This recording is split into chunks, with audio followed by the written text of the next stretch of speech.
বিসমিল্লাহির রহমানির রহিম। প্রিয় এলাকাবাসী, আসসালামু আলাইকুম। আমি এর আগেও আপনাদের এলাকায় এসেছি আপনাদের পুত্রবধূ হওয়ার কারণে। ইনশাআল্লাহ আমি আবার আসবো, বারে বারে আসবো, আপনাদের দুঃখ দুর্দশা শুনবো। আপনারা জানেন জিয়াউর রহমান এই বগুড়ায় জন্মগ্রহণ করেছে।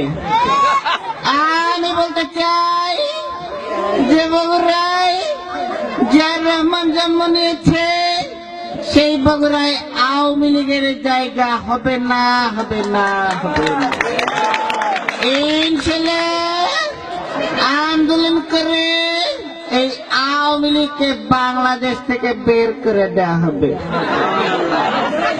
আপনারা সবাই আমার স্বামী শহীদ প্রেসিডেন্ট জিয়াউর রহমানকে চিনেন।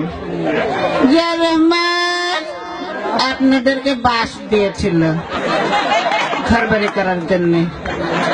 ইনশাআল্লাহ বিএনপি সরকার ক্ষমতায় গেলে একটি নয়, দুইটি নয়, তিনটি করে বাস দেওয়া হবে ইনশাআল্লাহ। আপনারা জানেন এইখানে এই পাশে একটা পুকুর রয়েছে। আমি যদি ক্ষমতায় যাই এই পুকুর ভরাট করে এখানে স্থায়ী সাংস্কৃতিক অনুষ্ঠানের ব্যবস্থা করব। প্রতি বছর অনুষ্ঠান হবে সরকারি অর্থায়নে।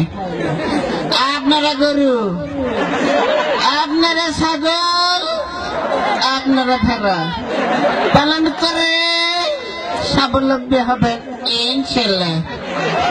সবাইকে ধন্যবাদ দিয়ে আমি বলতে চাই এই এলাকার কৃতি সন্তান খোকা, এই খোকাকে আপনারা ভোট দিয়ে বারে বারে জয়যুক্ত করে আমার হাতকে শক্তিশালী করবেন ইনশাআল্লাহ।